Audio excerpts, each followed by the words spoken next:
Should I go back to the regiment? I cannot make up my mind. It is such a temptation to remain here and feel important. The Corps commander said he would not be surprised if I was Prime Minister someday. Said he hoped he would live to see it. Extravagant. I've been persuaded that I can do more for the war effort by serving on the staff. I'm not so sure of that. I miss the men terribly. During the Great War, 325 soldiers under British command were shot at dawn, accused of desertion and other military crimes. Stephen Thompson, a captain in today's military, and Greg Kelly, whose great-grandfather, Canon Scott, was chaplain of the 1st Canadian Division, are searching for the grave of William Alexander, one of 25 Canadians who died in this way. There you go. Commissary Sergeant W. Alexander, 10th Battalion, Canadian Infantry. It's a controversial story.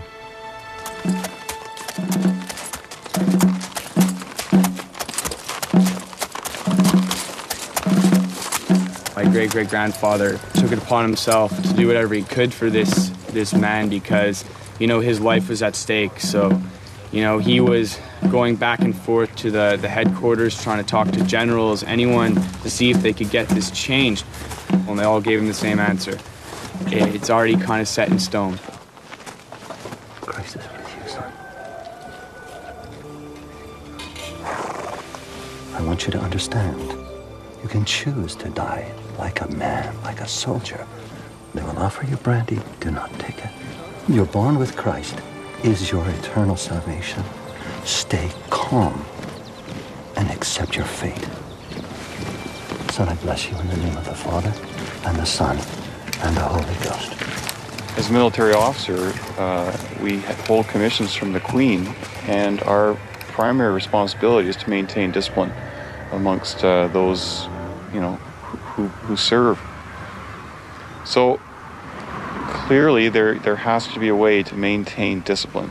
In this case, it's a case of a sergeant, a senior NCO, who is a critical part of the military hierarchy.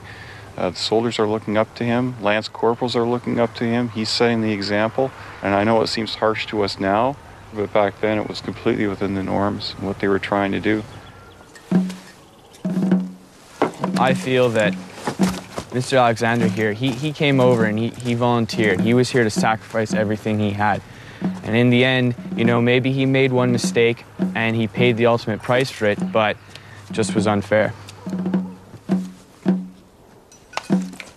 And the prisoner was seated on a box, handcuffed behind to a post.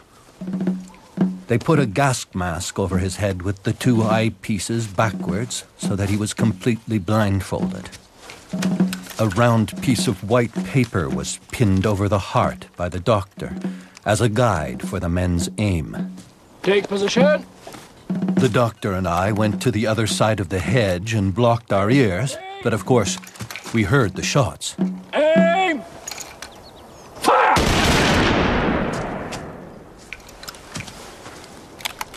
I've seen many ghastly sights in war, hideous forms of death. I have heard heart-rending tales of what men suffered. But nothing brought home to me so deeply and with such cutting force the hideous nature of war and the iron hand of discipline as that lonely death on that misty hillside in the early morning.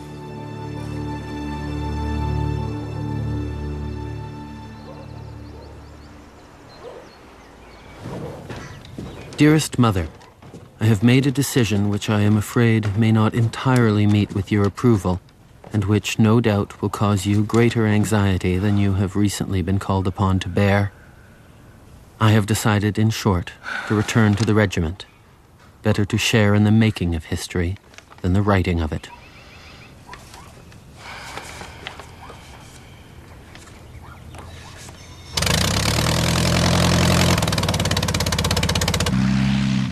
In 1917, this field was an airbase near Vimy Ridge. At this point in the war, the average lifespan of a pilot in action is 45 days. The air crews are not issued parachutes in case they might be tempted to bail out too early. The planes would take off, and if shot down over German territory, the crews would usually never be seen again. This memorial near Vimy records the names of 1,000 pilots of the British Empire who went missing. One of those names is a Canadian Mohawk. He is the grandfather of John Moses from the Six Nations of the Grand River near Brantford, Ontario. Going back to the War of 1812, the Grand River Mohawks have fought in all of Canada's wars, and Moses, a retired officer, and his father are no exception. That's, well, James David Moses from the Six Nations of the Grand River Indian Reserve. This is the first time I've been here, so obviously this is quite an emotional time for me as well. Nobody from our family, as far as I know, has ever been here previously to see this monument and to see his name. Jim Moses was his great-grandfather. He was a rising star at home, chosen by the Mohawks to be trained as a lawyer. Then war broke out, and by 1917, Jim Moses was deep in trench warfare, which he loathed.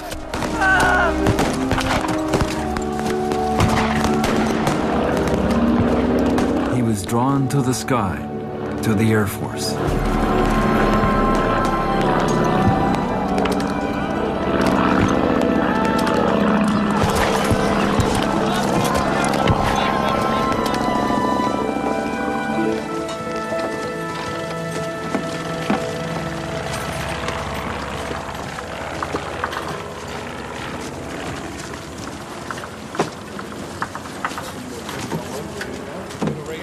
Our Indian people, our Aboriginal people, Indian, Inuit, and Métis were here as well.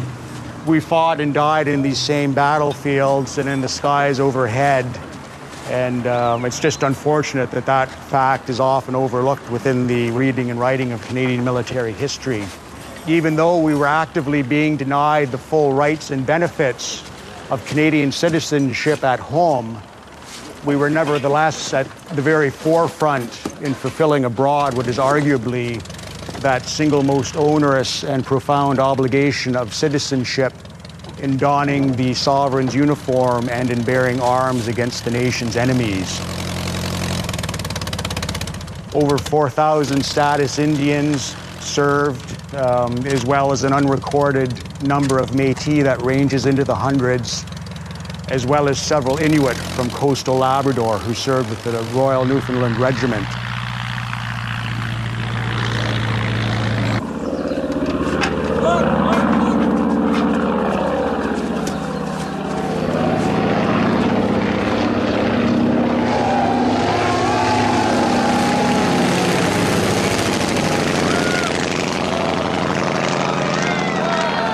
Here it comes again!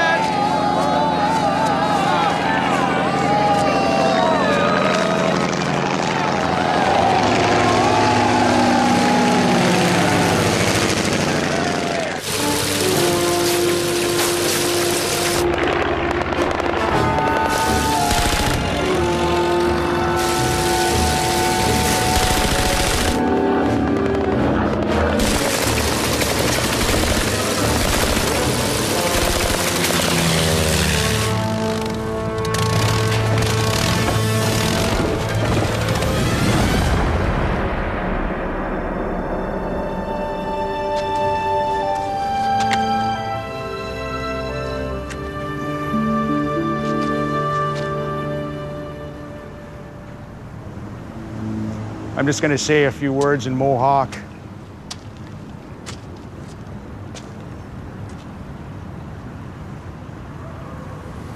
Podeno Shani Tano